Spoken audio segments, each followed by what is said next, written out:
Il y a un midrash vers le début de la Parashat Toldot qui dit que Yaakov Nikra Israël, Yitzhak Nikra Israël, Avraham Nikra Israël. Les Avot s'appelaient déjà tous Israël. C'est pas quand Yaakov change de nom et que désormais c'est Israël qui est sa véritable dimension plus que Yaakov, c'est pas à ce moment qu'apparaît le nom d'Israël, mais ça apparaît déjà chez les précédents. Et par exemple pour Avraham, la preuve, c'est que Moshav Beni Israël, Asher Yashuvu B'Mitzrayim, B'Knaan, B'Eretz Goshen, B'Shar Aratzot, Arba Meot Ushoshim Shana, et le séjour des Bnei Israël, qui, si on additionne l'Égypte, Canaan, Goshen, les autres pays, ça faisait 430 ans, c'est le séjour des Bnei Israël. Or, si vous comptez 430 ans pour le séjour des Bnei Israël en terre étrangère, alors vous commenceriez à compter à partir du Brit Ben Abtarim. C'est l'alliance qui était avec Avraham Avinu. Et ça, c'est déjà qualifié de séjour des Bnei Israël dans les différents pays. Donc Avraham Avinu, alors qu'il était encore seul, il y avait, est déjà qualifié de Bnei Israël. Ce qui voudrait dire que les Avot, c'est pas trois personnages comme ça indépendants et qui successivement ont construit le clan Israël ou dont on s'est servi pour faire une espèce de demeure hétéroclite, un espèce de truc un peu bizarre, où premier étage ça serait un Avraham, le deuxième, voilà, tant bien que mal, c'est un Yitzhak, après on prend encore Yaakov, et ça va. Non. Dès le départ, ce qu'ils sont en train de construire, c'est une entité, c'est un tout. Ce qui s'appelle déjà Israël. On peut déjà dire Israël à propos d'Avraham Avinu, alors qu'il n'y a pas encore Yitzhak et Yaakov. Alors, le problème qui m'intéresse, c'est, ok, c'est très bien, tu me dis qu'ils sont trois étages, trois étapes, trois je ne sais trop quoi, et tout ça, ça s'appelle Israël. Mais qu'est-ce qui se passe entre les trois? Si Avraham déjà c'est Israël, qu'est-ce que viennent rajouter les autres? Yitzhak et Yaakov. Oui, comment ça se passe? Il y en a qui disent, par exemple, il y a un Maharal sur le commentaire de la Haggadah, que Mitrila Ovdei Avodazara Ayu Avoteinu, Arshav Kirvanu Amakom, pardon, l'Avodato. Qu'au départ, nos ancêtres étaient idolâtres, et il explique que là-bas on parle, mais l'âme Avraham, Terach Avi Avraham Vavinachor, qui avait Terach, il a eu Avraham. Et Avraham a été choisi parmi toute sa génération. Ensuite, il y a eu Yitzhak, et Yitzhak, il a été choisi par rapport à Nechama n'est pas là, donc faites des efforts par rapport à Ishmaël, évidemment. C'est pas difficile comme question. Et ensuite, il y a eu Yaakov qui a été choisi par rapport à... Très bien, ça vient... Oh là là, ça se réveille, hein. Bon, alors. Donc, dit le Maharal, c'est tri après tri. On a trié 3 fois. Avraham par rapport à sa génération, par rapport à ses frères. Yitzhak par rapport à Ishmaël. Yaakov par rapport à Esav, et donc après avoir fait un triple tri, on a un produit meoulé, première catégorie. Ouais, c'est ça ce qui va nous. Donc on peut déjà dire, il y avait déjà du Yaakov chez Avraham Avinu, seulement dans un état un peu pêle-mêle, mélangé. Dis-moi, un mélange de Gdusha et de Touma et des choses qu'il fallait. D'accord? Bien. Ça c'est une façon de voir. Il y a une autre façon de voir qui est très classique, c'est de dire que la complémentarité, c'est pas tellement une succession, mais une complémentarité de Midot, qu'Avraham, il est... C'est quoi? Pardon? Le Chesed, Yitzhak, c'est la Gvura, le Din, c'est l'opposé, ouais, et Yaakov, c'est le Emet, Tiferet, c'est l'équilibre entre l'harmonie, entre une exigence de Chesed qui a été personnifiée par Avraham Avinu et une de remise en question de l'homme qui a été faite par Yitzhak. D'accord? Donc là-dessus, on verrait que le clan Israël, Ça, c'est déjà un peu plus difficile, vous comprenez? Parce que pourquoi est-ce qu'Avram, il s'appelle déjà, rien qu'avec le Chesed, il s'appelle déjà Israël? Bon, mais enfin, on verrait plutôt que c'est une complémentarité. Lorsqu'on a eu les trois personnages essentiels, la vérité, une vérité du Chesed, une exigence de Chesed, une nécessité du Din, et l'équilibre qui va être fait par Yaakov, c'est ça le produit fini. Hein? Bien. Moi, j'en ai trouvé un que je trouve très intéressant chez Ravutner. Ravutner, il dit la chose suivante. Avram Avinu, c'est le père des convertis. Oui. Nedivlev, on l'appelle celui que son cœur a porté, cette générosité, cet élan du cœur qui amène quelqu'un à venir du bout du monde pour aller vers la vérité, c'est Avram Avinu. D'accord? Bien. Avram Avinu, c'est le Av des Guérim, c'est le type même, l'inspirateur des Guérim. Et c'est ça ce qu'Avram Avinu a abouti à Av, Hamon, Guérim. Hamon, quoi? Av, Hamon, Amim. Av, Hamon, Av de Aram ou Av, Hamon, Goïm. Av, Hamon, Goïm. C'est le père d'une multitude de peuples, ça veut dire que tous ceux du monde entier qui rejoignent la vérité de la Torah, c'est des gens qui tiennent d'Avram Avinu. Yitzhak, c'est le premier qui a eu la Mila à 8 jours. On reviendra un peu là-dessus. C'est le premier à avoir eu la Mila à 8 jours. Et donc, on va dire, c'est le premier de la Olat Mima. Hein? C'est, comment est-ce qu'il dit? Il ne dit pas ça exactement comme ça. Yitzhak, Shaya Rishon, Shaya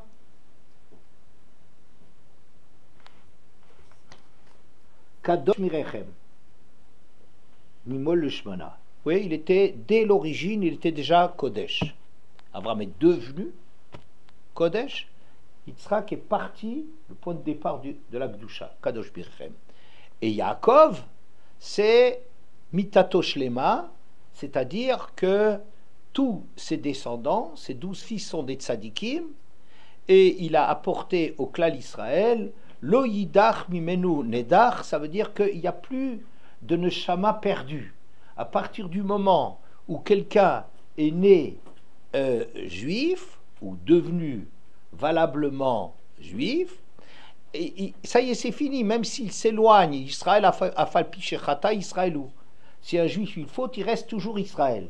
Donc ça veut dire qu'il y a quelque chose au fond de l'anshama d'un juif, même extrêmement éloigné, il y a quelque chose qui fait qu'il est toujours attaché. Quand il y aura le shofar gadol, ou baou aovdim eretz Mitzrayim, vanidachim eretz Ashur, oui, que on peut faire encore appeler, ressurgir, réveiller en lui une nekuda, un point de juif. D'accord? Donc, on aurait Avram Avinu, c'est le lanceur de l'histoire. Yitzhak, c'est le premier qui est déjà Kadosh Mirechem. Et Yaakov, c'est celui à partir duquel tout va se jouer. Ce que le Rav Hutner dit en yiddish, c'est dommage qu'on ne connaisse pas bien le yiddish. Moi, je suis le premier à comprendre un peu, pas trop qu'on met des formules qui sont chocs. Avraham ist der erste Gouverneur. Quelqu'un connaît le yiddish ici? Tu connais? Voilà. Le premier à être devenu. Avraham Avinu, c'est le premier à être devenu un juif. Gouverneur. Der erste Gouverneur. Yitzhak ist der erste Geborener. Yitzhak, c'est le premier à être né comme juif. Yoter tov mi beivrit, non? Yoter. Voilà. Alors, Yitzhak, c'est le premier à être né. Le premier qui est né. Le premier qui est né juif. Hein? Gdushato berechem. Kadosh berechem. Kadosh dès le départ. Et Yaakov is der erster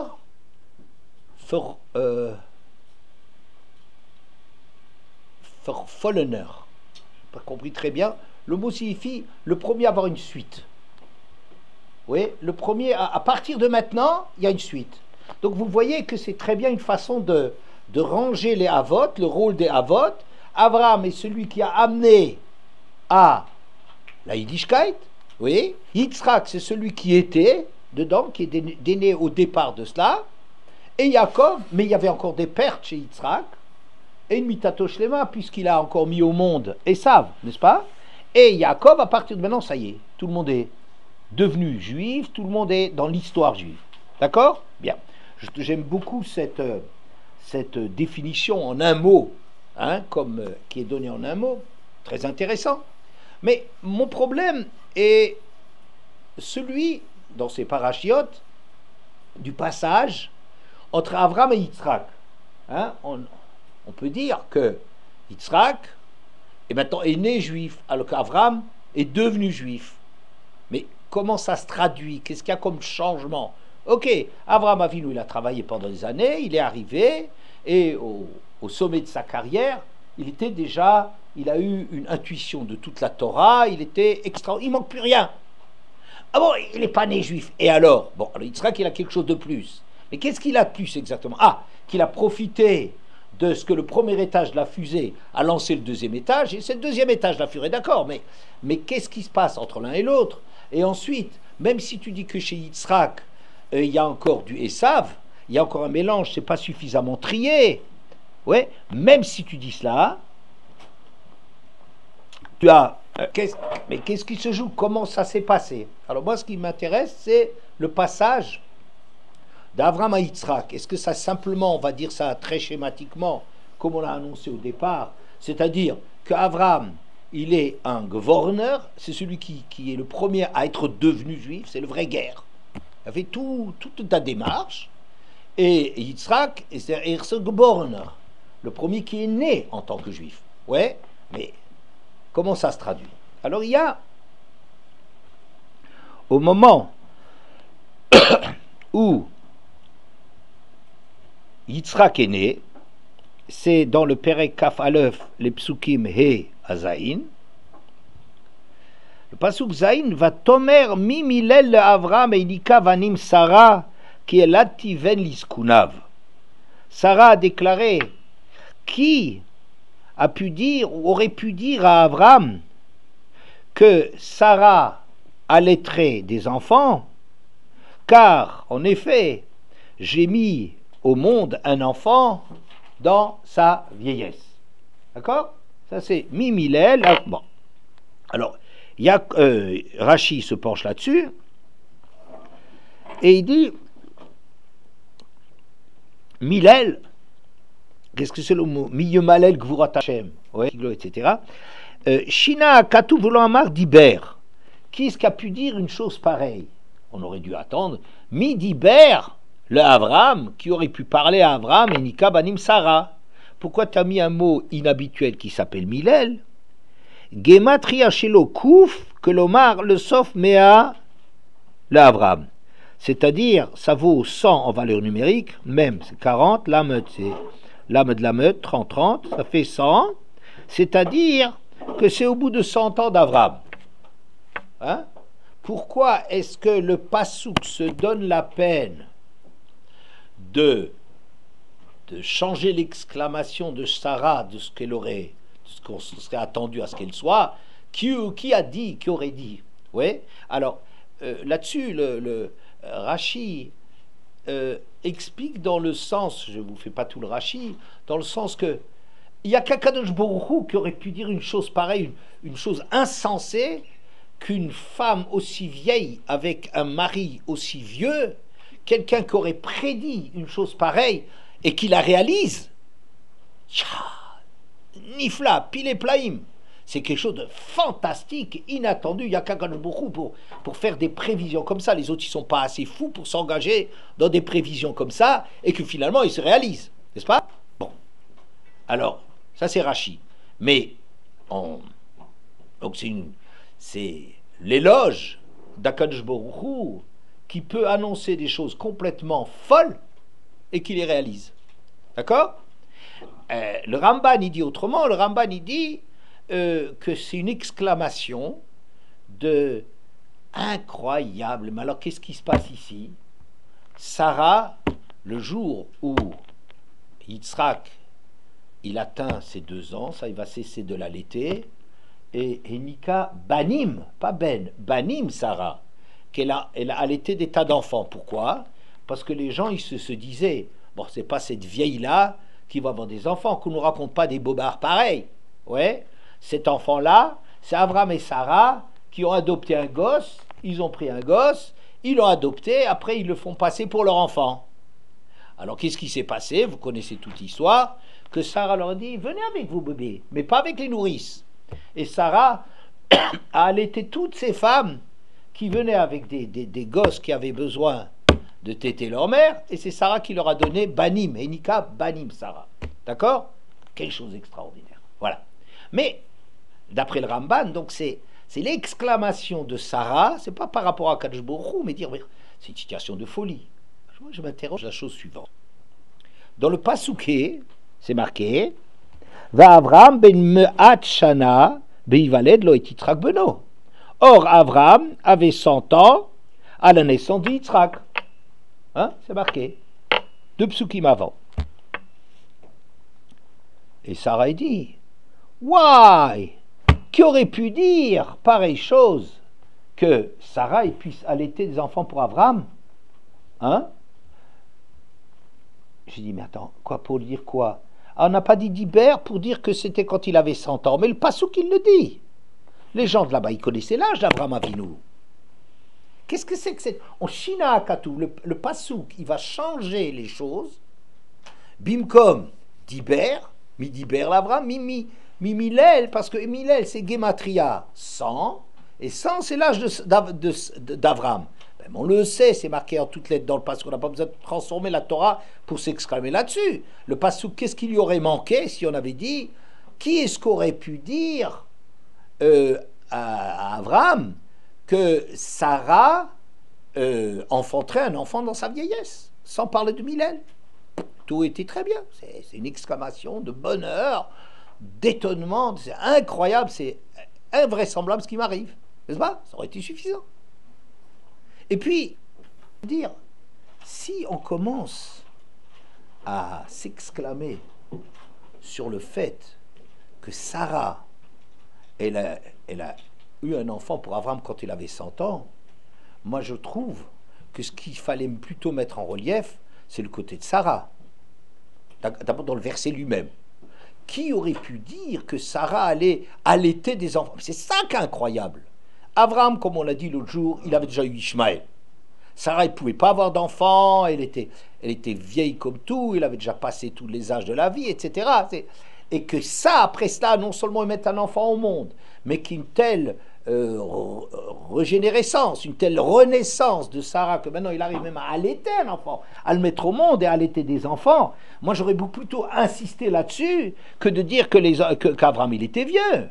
Mais c'est Sarah qui était vieille et desséchée, qu'elle puisse avoir un enfant, et l'allaiter, et allaiter des enfants. C'est ça qui est incroyable. D'accord?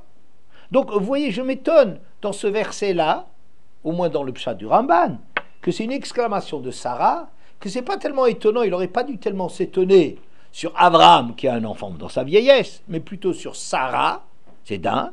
Et deuxièmement, que, alors qu'on sait parfaitement par le Passouk qu'Abraham il avait 100 ans, qu'on a besoin de changer d'Iber en Hillel pour pouvoir dire 100 ans. Ben, je sais. J'ai pensé la chose suivante. Avraham Avinu a eu la Mila à quel âge? Pas tout le monde en même temps, mais une personne juste.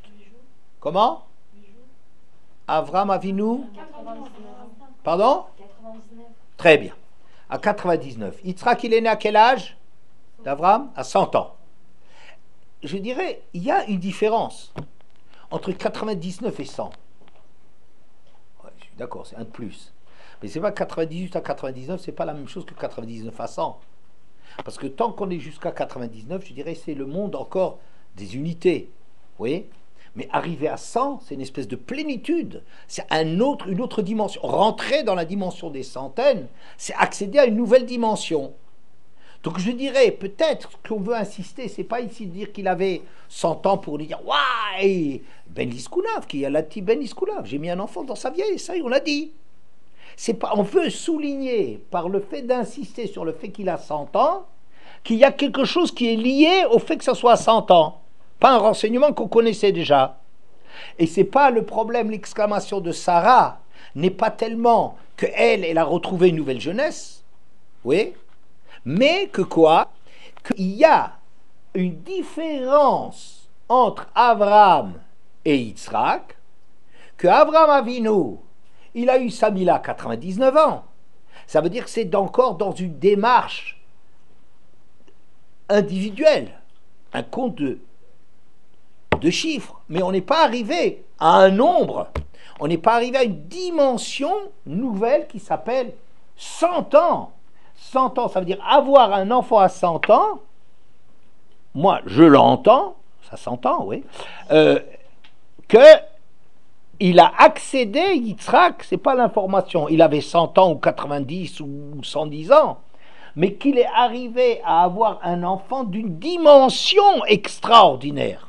Que Sarah, elle puisse mettre au monde pour Abraham, qui aurait dit ça à Abraham, que Sarah puisse mettre au monde un enfant qui atteint une dimension du sang. Ça veut dire, ça dépasse ce qui a eu lieu jusqu'à présent. C'est ça ce qu'elle insiste, pas tellement sur l'âge, mais sur le sens que ça a, que Yitzhak a quelque part a accédé à un monde plus grand, plus important que celui d'Avraham Avinu. D'accord? C'est un premier point. Il y a un Pérec auquel je fais souvent référence, le Pérec Yudzaïn. Donc, on a pris ce premier point, que l'exclamation de Sarah, c'est de souligner que Yitzhak est né quand Abraham avait 100 ans. Pour dire que, pas que c'était un âge avancé, mais c'était un nouvel âge, une nouvelle dimension. Yitzhak a une nouvelle dimension de klal, de collectif, de grandeur, de généralité, alors qu'Avraham Avinu a une démarche d'individu. Ok? Bien. Dans le Perek Yudzaïn, si vous vous souvenez, on l'a déjà cité cette année, que quand Avraham avait 99 ans, Hachem lui apparaît, il lui dit, fais la mila. Hein? Italech le fanaï, veillez tamim. Sois maintenant parfait, il te manquait quelque chose. Et ensuite, je donnerai alors mon brit, et tu auras une descendance. Et ton nom ne sera plus Avraham, mais Avraham. Jusqu'à présent, tu étais Av de Aram, tu étais le père d'une peuplade, et maintenant tu es devenu Av Hamon Goïm, Avraham. D'accord? Bien. Et je te donnerai donc une descendance et la terre d'Eretz. Il y a 4 choses qui se passent dans ce Pérec. La Mila, 1. Le changement de nom, 2. L'annonce de Yitzhak, 3. Et le don de la terre, l'héritage de la terre. Oui. Je me suis demandé, est-ce que ces 4 éléments ont quelque chose de commun? Il y a une idée commune. Certainement oui, il y a quelque chose à faire puisque ça a été donné en même temps, ces quatre annonces, oui, ont été faites en même temps, donc certainement qu'il y a quelque chose qui va les relier. Et je me suis demandé quoi. Alors, la Mila. La Mila, d'après le Ramban, c'est ce qui a fait qu'à partir de maintenant, Avraham, c'est un Ben Israël. Pourquoi? Parce que jusqu'à présent, le monde fonctionnait avec les Sheva Mitzvot Bnei Noach, et maintenant avec la Mila, hop, quelque chose de plus, comme si on décrochait, on décollait de ce monde de la création, Sheva Mitzvot Bnei Noach, 7 d'ailleurs, comme genre de création, pour arriver dans la 8e, dans une nouvelle dimension. Comme Shavuot, c'est après les 7 semaines de l'Homer. Ouais, et les 7 semaines, et on accède à un niveau qui est plus grand. Ouais, bien. Alors, je dirais, encore plus que ça, peut-être, approfondir un peu cette idée du Ramban, que c'est à partir du moment où Hachem s'est adressé à Abraham pour lui donner une mitzvah supplémentaire, que donc il le sépare du commun des mortels, de ce qui s'est passé jusqu'à présent. La Mila est une mitzvah très particulière, qui compte comme une épreuve pour Avraham Avinu. Quelle était l'épreuve, la difficulté de l'épreuve de la Mila, à part le fait qu'il était âgé et que c'était un risque quand même à courir d'opérer un vieillard de 99 ans pour lui faire la Mila. Oui, mais quelle est l'épreuve, la difficulté fondamentale qu'il y a dans la Mila? C'est quoi? Nous, mesdemoiselles, allez réveiller une Chama, c'est pas possible. La différence, oui. C'est qu'il va être différent des autres nations. Parce que lui, il prenait au Chesed, ils venaient tous, et ils vont dire que si lui, il est différent, alors... Exactement. Très bien. En général, c'est ça ce qu'on apporte comme différence. Il se coupe du monde. Il a l'impression de se couper du monde, d'être différent des autres. Jusqu'à présent, il était en train d'agir au milieu du monde. Il était comme tout le monde. Je suis un des vôtres. Je suis un des vôtres et j'essaie de tirer tout le monde vers le haut. Si je fais la Mila, ça veut dire c'est comme si je me mets à l'écart du monde. Moi, je ne suis pas comme vous. Comment est-ce qu'on peut continuer à agir dans le monde en se coupant, en manifestant que moi j'ai un brit avec Hachem, vous n'êtes pas là-dedans? Ça, c'est quelque chose de très difficile. C'est pas la douleur de l'épreuve n'est pas le point essentiel de l'épreuve. On ne lui a pas demandé d'avoir mal pour faire une épreuve. On lui demande de réaliser quelque chose. Et qu'est-ce qu'il réalise? D'accepter que désormais, il risque d'être mis à l'écart. Et c'est pour cela qu'on peut expliquer que pourquoi est-ce qu'Hachem, au moment de la Mila, se présente sous le terme Ani Kel Shakai, Shaddai. On a déjà donné des pshatim là-dessus, mais on pourrait l'expliquer de la façon de la sorte: Shedai be'elukuto le chol basar. Ma divinité, dit Hachem, est suffisante pour les gens. Vous savez, on n'est plus seul au monde. On n'est pas seul au monde, il y a Hachem. On n'est jamais seul au monde. Et ça, Dai be'elukuto le chol basar, cette conscience de la divinité, de l'existence d'Hachem, elle doit être tellement forte que tu peux vivre, et si c'est que pour moi, Bishvili Nivra Olam. Ça veut dire Abraham doit accepter Shaddai, c'est-à-dire que même si tu as l'impression que par la Mila, tu vas être mis à l'écart, tu n'es plus des nôtres, tu n'es pas notre pote, ouais, tu vas être rejeté par le monde, et que tu... Eh bien, contente-toi de découvrir Hachem et de vivre avec Hachem. D'accord? Bien. Abraham a cette impression de rupture avec le monde. Ça veut dire, je dirais ça en termes un peu plus littéraires, plus français, que jusqu'à présent, Abraham pouvait avoir quelque chose d'un humaniste, un universaliste, hein? Un homme qui se vit, qui se perçoit comme tout le monde. On a tous un accès à des grandes choses, à du moussar, à de la rouhaniout, à des grandes choses. Et moi, j'essaye simplement de faire avancer les choses. Je fais partie, c'est un humaniste comme ça. Qu'est-ce qui nous regroupe? Oui, c'est un ensemble dont les éléments sont les hommes.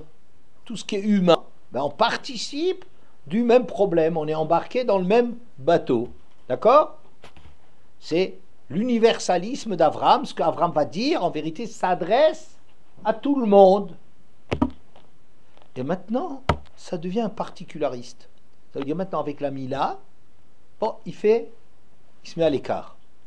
Ça veut dire qu'Abraham doit ici sacrifier son idée de rapprocher tout le monde en étant dans le monde, avec les autres, parmi les autres, et accepter l'idée qu'il est différent. Donc, il se dessaisit. Ça, c'est toujours les nisyonotes d'Avraham Avinu.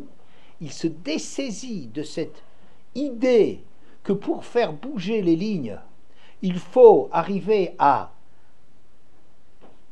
être dans le monde, ouais, et dire ben ça, maintenant ça, les choses vont se... C'est Hachem qui... On accepte quelque part, pas en théorie, que finalement, Hachem il sait bien ce qu'il fait. Hachem il fait fonctionner les choses autrement que... Ah ben moi jusqu'à présent, je comprenais pourquoi je faisais des efforts, je savais pourquoi, je savais ce que je voulais, je comprenais ce que je faisais, je maîtrisais encore mon fonctionnement, n'est-ce pas? Et bien à partir de maintenant, eh ben ça va se passer autrement, parce que du point de vue logique, je devrais être coupé des autres, et en vérité, ça devrait me suffire. Si les choses s'arrêtaient là, eh bien j'ai Hachem et ça me suffit. Mais malgré tout, il va voir qu'à partir de maintenant, c'est Hachem qui mène la barque. C'est pas tout de croire en Hachem, mais de vivre que moi je ne comprends pas, que je sais pas, je vois pas, mais pourquoi je me coupe des autres? C'est tellement plus sympathique de prendre un pot avec quelqu'un, de discuter avec lui, on le fait avancer, on s'intéresse à ses problèmes, etc. Et maintenant quoi? Maintenant ils vont me regarder comme l'étranger. Ouais. Accepter que les choses ne fonctionnent pas comme je croyais. Ouais. Et c'est ça, je dirais, c'est ça qui fait que la Mila ferait d'Avraham Avinu un premier juif. Pas seulement le fait que c'est quelque chose en plus que les Sheva Mitzvot Ben Noir, parce que en plus, comme si maintenant il y a un nouveau dialogue avec Avraham Avinu, peut-être que ça serait peut-être pas suffisant, mais pourquoi c'est la Mila? On aurait pu lui demander n'importe quelle mitzvah que les autres n'auraient pas eu. On a dit voilà, c'est Hachem s'adresse à lui pour une nouvelle mitzvah. Pourquoi c'est la Mila? Parce que la Mila, elle est qu'Hachem, tu t'es rapproché d'un cran d'Hachem. Tu as accepté quelque chose que jusqu'à présent tu n'avais pas besoin de rentrer dans ces considérations-là. Vous comprenez? C'est ça qui fait. Maintenant, désormais, il y a le monde qui comprend les choses d'une façon humaniste, universaliste, tout ce qu'on veut, et il y a une façon, un autre mode de relation au monde. Vous voyez? Et ça, je pourrais dire, ça c'est l'empreinte du juif. Qu'est-ce que c'est le juif? Kol haolam be'ever echad ve'Israël be'ever sheni. Avraham be'ever sheni. Le monde entier est d'un côté, et nous on est peut-être solitaires, mais on est de l'autre côté. Hein? On est vraiment quelque part des ivrim, ever, mais ever sheni. On est ailleurs. On est ailleurs que le reste du monde. Le monde entier fonctionne d'une certaine façon, et Abraham et nous, le peuple juif, on a d'être de l'autre côté. On a notre propre mode de fonctionnement qui vient d'une autre relation avec Hachem. Et ça serait la Mila. C'est pour ça qu'on pourrait dire c'est l'acte de naissance. Je ne sais pas si c'est suffisant pour être l'acte de naissance, mais on comprend ce qu'il y a dans cet acte de naissance. Bien? Bon. La deuxième chose qui a été faite à ce moment-là, c'est de lui changer son nom. Alors vous allez me dire, oui, changer le nom, très bien. Et alors Rachid explique, oui, que Velo yikare od et shimcha Avram va yashimcha Avraham, qui avamon goyim le taticha, c'est le pasouké dans le Perek Yud-Zayin, et ton nom dorénavant ne sera plus Avram, mais ton nom sera Avraham, car j'ai fait de toi le père d'une multitude de peuples. Oui. Alors Rachid dit, Lachon notarikon shel shemo, Avraham, c'est une espèce de comment est-ce qu'on dit ça en français, notarikon, hein, les notaires, ils écrivent en abrégé, quoi, notarikon, ouais, avec des rochers très votes, un mot qui est raccourci, quoi. Il y a un mot pour le dire en littérature. Vereshaya bo mitrila, sheloya av el al aram, sheu mekomo, ve'arshav av lechol haolam. Bon. D'un fil au région, etc. Bon. Maintenant, ce qu'il dit, Unetaticha le goyim, et je ferai de toi, je te donnerai des nations, c'est-à-dire Israël et Édom vont surgir de toi. Mais je cherche quelque chose, il y a quelque chose qui me manque.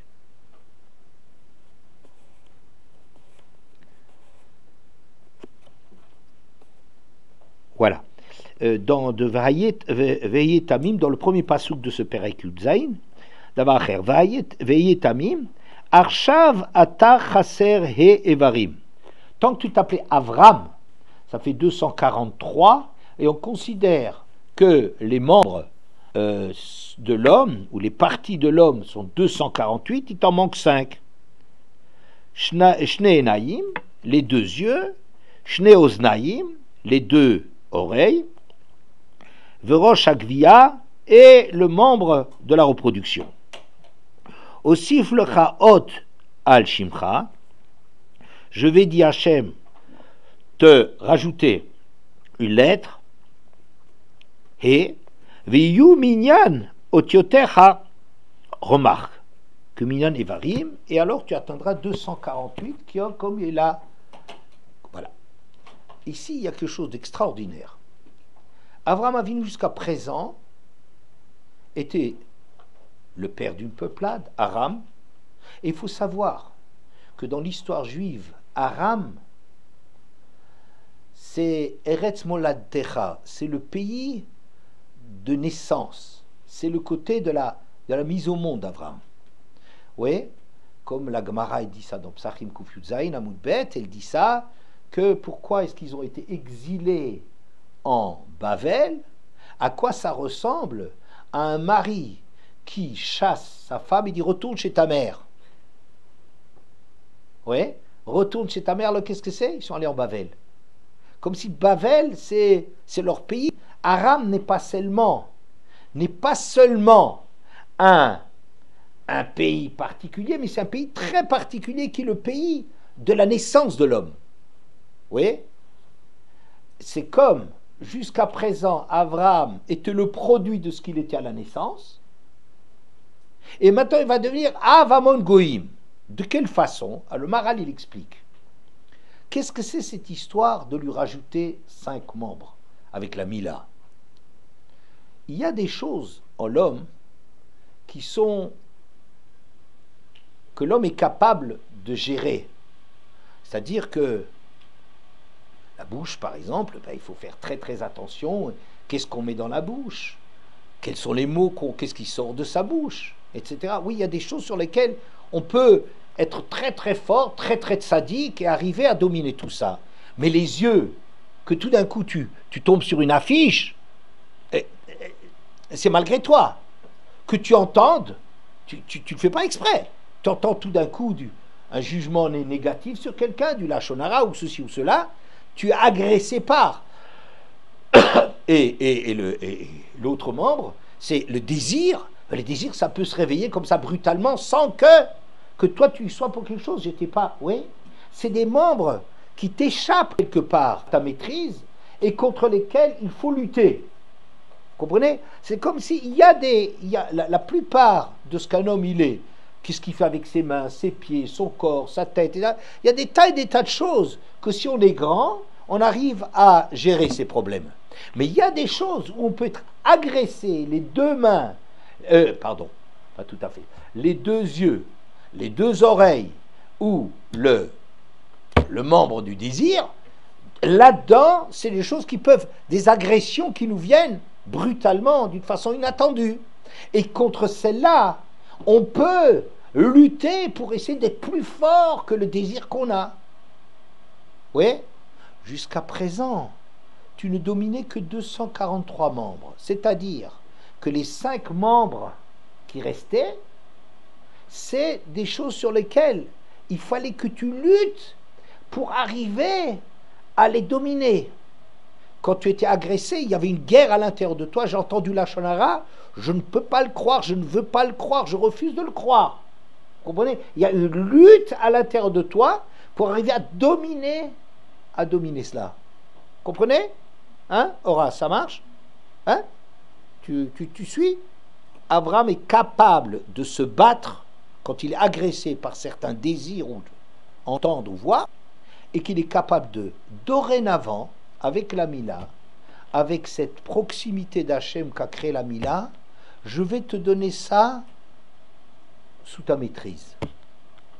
Comment ça se fait?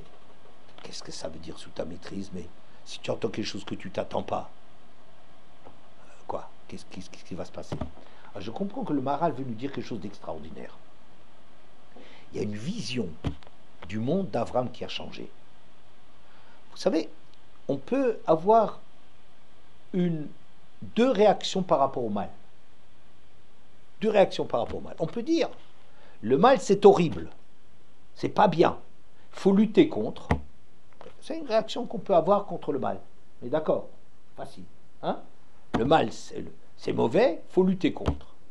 Ou bien, on peut dire, le mal n'est que un mal superficiel ou apparent. Derrière le mal, il y a quelque chose de bien. Par exemple, Yitzhak, qui aime Esav, au lieu de voir que c'est un mauvais, comme Rivka, elle savait qui c'était son fils, donc elle voulait lutter contre lui, essayer de le neutraliser. Yitzhak, il a une autre vision qui est plus élevée, qui dit, mais il faut récupérer cet homme-là. Le mal n'est pas le mal, n'est plus le mal. C'est vrai que ça a une apparence de quelque chose de négatif, mais le fond du problème, il y a des corottes là-dedans extraordinaires qu'il faudrait arriver à récupérer dans le sens du bien. Vous voyez ce que ça veut dire? Donc, Avraham Avinu, avec la Mila, où il s'est rapproché d'Hachem, je dirais qu'il a fait quelque chose d'extraordinaire. Il s'est rapproché d'Hachem, qu'à présent, avec la Mila, grâce à la Mila, il n'est plus agressé par les choses. Quand il y a quelque chose qui l'agresse, c'est pas que comme avant, il sent qu'il est agressé et il va commencer à créer des résistances et à lutter contre. Non, il ne voit plus de mal, il n'entend plus de mal. Il essaye d'interpréter toute chose qui lui vient devant lui, qui se présente à lui, même négative. Maintenant qu'il est tellement proche d'Hachem, il comprend bien que toutes les choses elles sont positives. Sauf il y a des choses qui sont positives directement, et il y a des choses qu'il faut utiliser l'énergie qu'il y a là derrière et les transformer en positives. D'accord? C'est ça la Mila. Oui? Et cette façon de voir ce changement de nom, j'explique que c'est ça ce qui a fait naître Yitzhak. Parce qu'on est en train donc de dire qu'est-ce qui se passe dans ce Perek Yud Zayin où Hachem demande à Abraham et la Mila et le changement de nom et lui annonce la naissance d'Yitzhak et possession de la terre. Hein? Alors je dirais que Abraham a eu un changement extraordinaire grâce à Mila. La Mila l'a donné la possibilité de changer d'approche du monde. Et ce changement d'approche du monde, c'est ça qui fait qu'Abraham cesse de réagir du point de vue de son individualité de naissance, Av de Aram, comme il était au début, un tzaddik fantastique, mais encore qui était encore sur le produit de ce qu'il était à la naissance. Mais champion du monde, mais de ce qu'il était à la naissance. Et maintenant, il va accéder à Av Hamon Goïm, c'est-à-dire à un message qui est beaucoup plus large, que tout est dedans, tout est récupéré là-dedans. Comme un Yitzhak qui va être quelqu'un qui, même dans le mal, il pense qu'il peut le récupérer. Seulement Yitzhak n'était pas assez, si l'on peut dire, si on ose dire, clairvoyant pour voir que Esav faisait que semblant, que Esav le trompait de Saïd Befif, n'est-ce pas? Mais dans l'idée, pourquoi est-ce que Yitzhak, il comptait tellement, il misait tellement sur Esav plus que Yaakov? Pourquoi? Parce qu'il sentait bien que si on peut récupérer ce qui apparaît comme négatif, ce désir de vie, cette espèce de vague de fond, de force extraordinaire qui a donné des guérims comme Avraham Avinu, Rabbi Meir, ouais, comme pas Avraham Avinu, comme Rabbi Akiba, Rabbi Meir, il a senti une force extraordinaire et il voulait récupérer pour le bien. À partir du moment où Avraham Avinu cesse d'être le produit, le meilleur produit qui soit, mais de sa naissance, de Aram, qui est la langue maternelle, ouais, à partir de ce moment-là, Avraham Avinu accède à l'universel. Et à ce moment-là, il peut avoir un Yitzhak. Vous voyez qu'il y a une logique. Et la terre, je ne veux pas maintenant rentrer là-dedans. Qu'est-ce que je voulais dire par cela? Ma question était, au départ, si vous vous souvenez, qu'est-ce qui se passe entre Avraham et Yitzhak? Si tu dis déjà qu'Avraham, c'est le premier étage d'une réalité, c'est déjà quelque chose, n'est-ce pas? C'est déjà un Israël. Alors, qu'est-ce qui lui manque? Qu'est-ce qui se transforme? Qu'est-ce que Yitzhak vient rajouter après Avraham? N'est-ce pas? Alors, c'est la même chose, si vous voulez, que ce qu'on avait dit avec Mimilel. La première chose, Mimilel, c'est que l'exclamation de Sarah, c'est de dire, Yitzhak, il est né quand Avram il a 100 ans. C'est une autre dimension. C'est vrai que il suffit pas de dire. Il suffit pas de dire qu'Avram Avinu jusqu'à présent il a fait une démarche et Yitzhak il profite de ces démarches. Il hérite de ces démarches pour. Ouais. Mais il y a quelque chose de beaucoup plus grand encore. C'est que la démarche d'Avram, tant qu'Avram dans sa démarche individuelle, je dirais c'est un individu qui progresse, qui évolue. Et maintenant Yitzhak qui va venir, une fois, non pas seulement c'est l'enfant de cela, mais c'est l'enfant de la dimension, d'une nouvelle dimension qu'Avram a percuté, qu'Avram il a fait rentrer dans le monde, c'est la dimension de Klal. D'accord? Bien, c'est la deuxième chose. Ça, c'est dans Mimilel. Ici, on dit quelque chose un peu du même ordre. Que c'est pas par hasard qu'Avram a dû faire la Mila et qu'Avram a changé le nom pour mettre au monde Yitzhak. Pourquoi Yitzhak est né tellement tard? Il est né tellement tard parce que, en vérité, il y avait des choses qui devaient être obtenues par Avram Avinu. Avram Avinu devait arriver jusqu'à accéder à un niveau général du niveau 100. Il devait accéder à un niveau d'avoir un langage qui n'est plus le langage individuel qu'il a, mais un langage qui est Avamon Goïm. Vous savez, Avamon Goïm, pour moi, c'est la même chose que quand on dit que Esther Amalka, le Kol Echad Ve'echad Nidmetalo Kimdinato. À chacun, quand il la voyait, chacun se retrouvait en elle. Quand Esther, elle avait quelque chose d'incroyable, que chacun se retrouvait en elle. Ça, c'est la grandeur de Esther. C'est le Klal Israël. Esther représente le Klal Israël. Le Klal Israël regroupe Avamon Goïm. Avamon Goïm, c'est-à-dire une richesse, un langage, une approche des choses dans lesquelles, en vérité, elle est propre au peuple juif, mais que tout le monde peut retrouver des choses qu'il recherche dans son langage individuel, mais tout le monde peut le retrouver à l'intérieur d'Avram Avinu.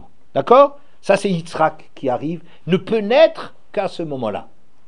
Un troisième point, c'est un point dont on a déjà un peu parlé, c'était celui de la Mila. Celui de la Hakeda. Dans la Hakeda, on avait dit que Avram Avinu, en vérité, après la Hakeda, il déverse son cœur devant Hachem et il lui dit, c'était dans le Perek Kavbet, le Rashi de Yudbet, qui dit, maintenant je vais te dire, maintenant que j'ai fait l'épreuve, je vais te dire ce que j'ai contre le cœur, sur le cœur. Au début, tu m'as dit, va le sacrifier, et maintenant tu me dis, allez ou là. Oui, qu'est-ce qui se passe? Et on est un peu dérangé que normalement quand quelqu'un emploie un langage qui va être compris par une personne d'une certaine façon, il ne peut pas venir, mais je t'ai jamais demandé de te sacrifier. Il y a comme ça une espèce de, on ne peut pas dire de mauvaise foi, ou de pirouette d'Akadosh Baruch Hu, c'est un truc de langage. Comment tu vas me dire, je t'ai pas demandé de le sacrifier? Comment tu m'as dit, tu n'as pas demandé de sacrifier? Mais oui, tu me l'as demandé, puisque moi je ne peux pas comprendre autrement que ce que tu dis, je ne sais pas ce que toi tu mets dans les mots. Mais les mots qui sont employés à aller ou là, pour moi ça veut dire sacrifier. D'accord? Bien. Je dirais, il faut dans cette Akedat Yitzhak remarquer que ce qui est marqué au départ, c'est Va Elohim Nissa et Avram. Elohim a mis Avram à l'épreuve.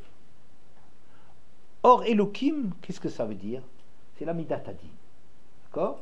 La Midat Hadin, ça veut dire des exigences. Et si vous connaissez un peu vos cours, vous savez qu'il y avait plusieurs raisons derrière la Hakeda. Rashi nous en donne déjà deux, même une troisième par la suite. Deux au départ, de dire, après ces événements, Hachem a mis, après qu'Avram Avinu a fait un repas, Yom Yigamel et Yitzhak, et qu'il n'a pas donné quelque chose à Hachem, alors il commence à se poser un problème. Que ce soit les malachim qui le disent, moi je pensais plutôt la démarche d'Avram Avinu qui tout d'un coup il se dit, mais peut-être j'ai toujours été intéressé, peut-être je servais Hachem, mais donc Avram il y a un besoin, une nécessité d'un test d'un test qui s'appelle de sacrifier son fils. Si Hachem me demande de sacrifier, tellement je fais Avodat Hachem, que même si Hachem me demandait la chose la plus précieuse au monde, même s'il me le demandait, je ne peux pas lui refuser. Et c'est vrai qu'il ne peut pas le refuser pour arriver à être sûr que. Deuxième explication de Rashi, après la compétition qu'il y avait entre Yitzhak et Ishmaël, que Ishmaël lui disait « Moi, on m'a fait la Mila 13 jours, alors toi, le petit, tais-toi, hein, t'es rien. » Et Yitzhak lui dit « Quoi? Tu veux m'épater avec ça? Tu sais, moi, Hachem, il me demanderait de sacrifier tout mon être et pas seulement un membre. Eh bien, je le ferai. » Donc, il y a une nécessité quelque part de faire la lumière sur la capacité de Yitzhak d'être le continuateur d'Avram, et que ce ne soit pas Ishmaël. D'accord? C'est une vraie question. Et cette question, on ne peut pas la résoudre autrement que par le test, va le sacrifier. Une troisième chose que Rashi rapporte par la suite, quand Hachem lui a dit maintenant tu peux le descendre, pourquoi? Parce que maintenant j'ai quoi répondre aux nations qui auraient dit qu'Avram il a des chouchous. Les gens ils vont dire Avram Avinu il a choisi à Kadosh Baruch Hu, il a choisi Avram parce qu'Avram c'est son pote, il lui plaît, mais c'est arbitraire, c'est pas justifié. Ça aurait pu être nous, ça aurait dû être nous, d'accord? Donc il fallait que je montre au monde que Hachem est capable de sacrifier son fils, ce qui est une chose qui est inimaginable et qui montre bien quelle est la raison qu'Hachem s'est justifié qu'il ait choisi Avraham Avinu. Donc il y a aussi une raison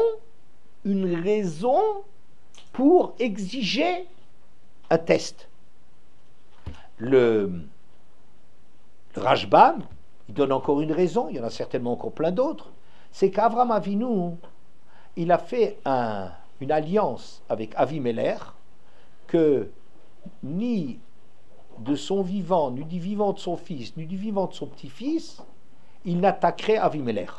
Bien qu'il avait eu la promesse de la terre, il avait garanti à Avimelech qu'il ne l'attaquerait pas.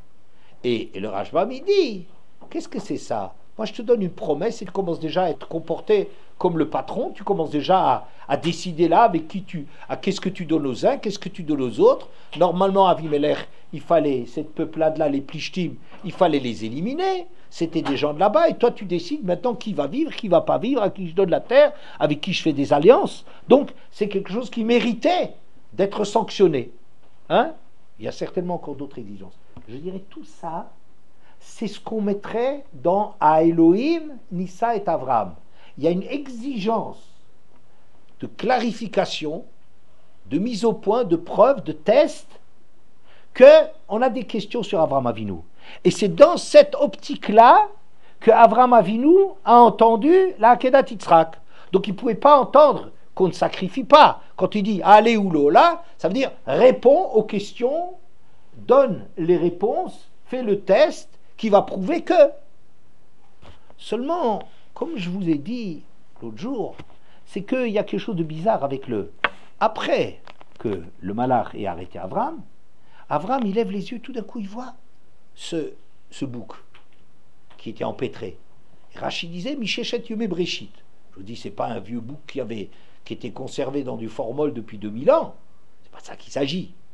C'est qu'il était déjà là en prévision de.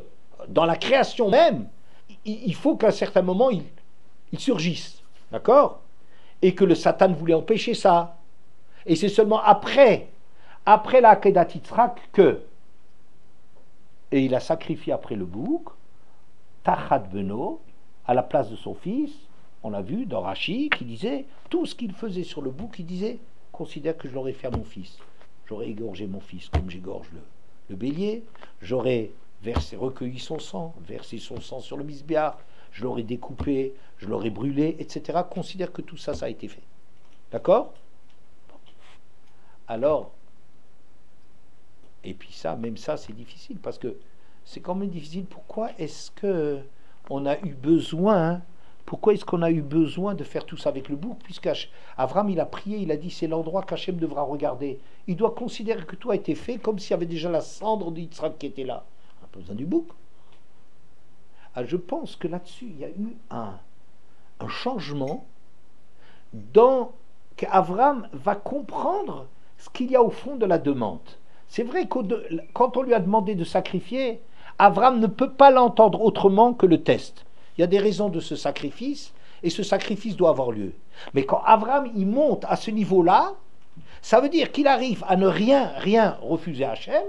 À ce moment-là, il y a quelque chose d'extraordinaire qui surgit, qu'il y a la notion du korban. Le korban peut être fait, mais pas un korban comme on l'entendait avant. Comment ça se passe chez les sauvages dans le monde? Il faut se couper le bras pour Akadosh Baruch Hu, pour Dieu.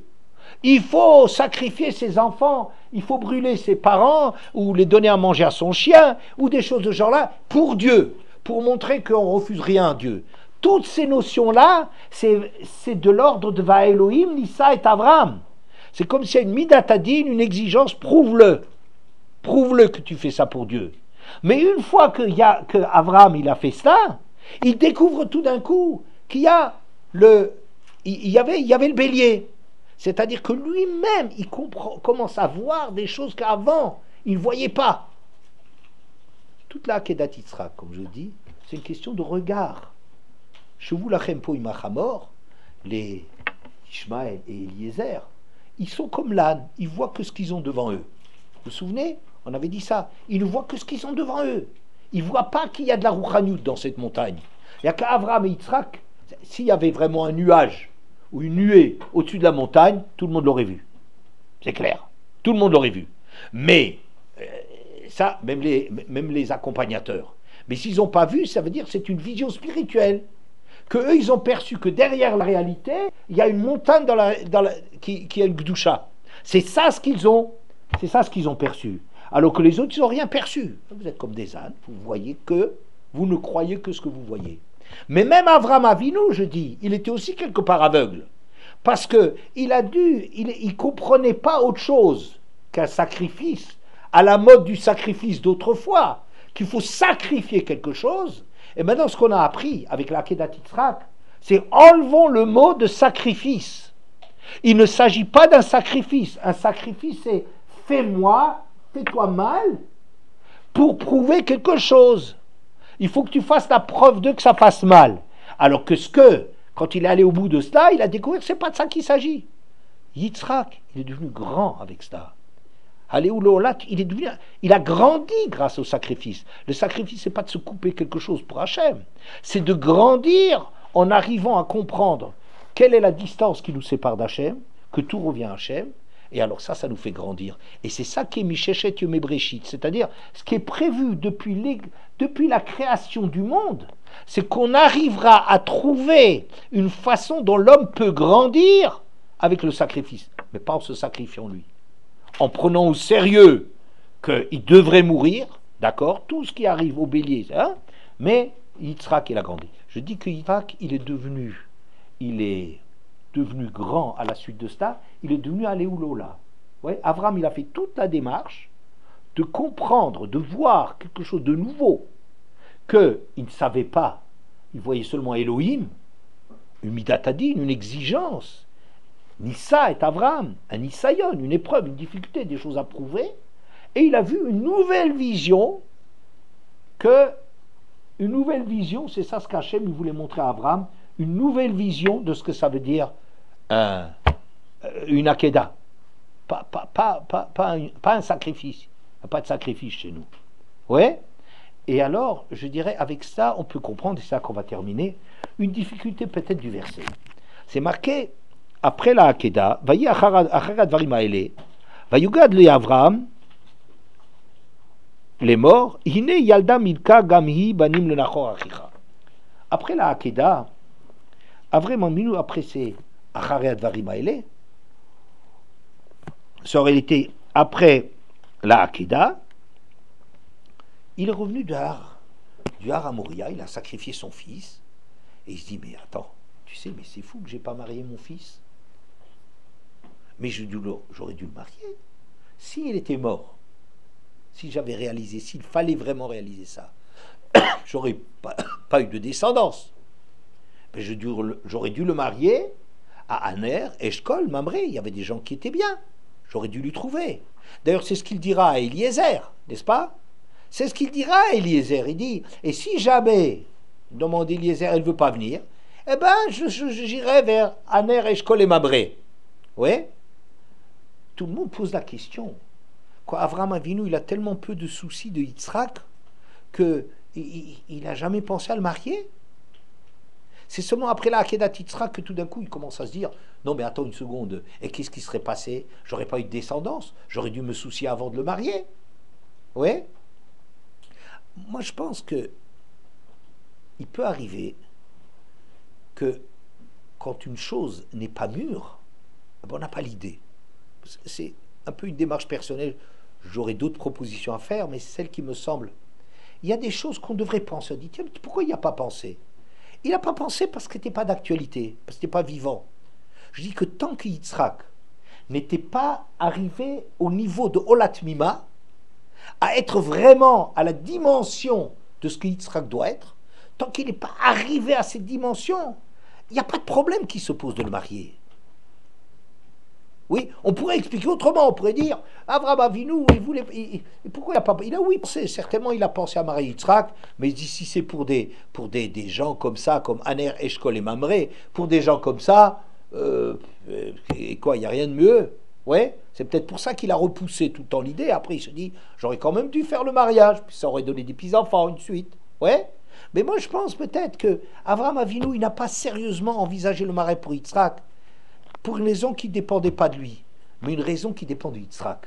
Que Yitzhak, il a dû atteindre un certain niveau d'être Olat Mima, d'avoir dépassé le point de départ d'Avraham Avinu, qui en faisait, comprenait des nisyonotes, des sacrifices et des choses comme ça. Il a dû dépasser cela, et une fois qu'il a dépassé ça, ben maintenant il y a le problème de le marier.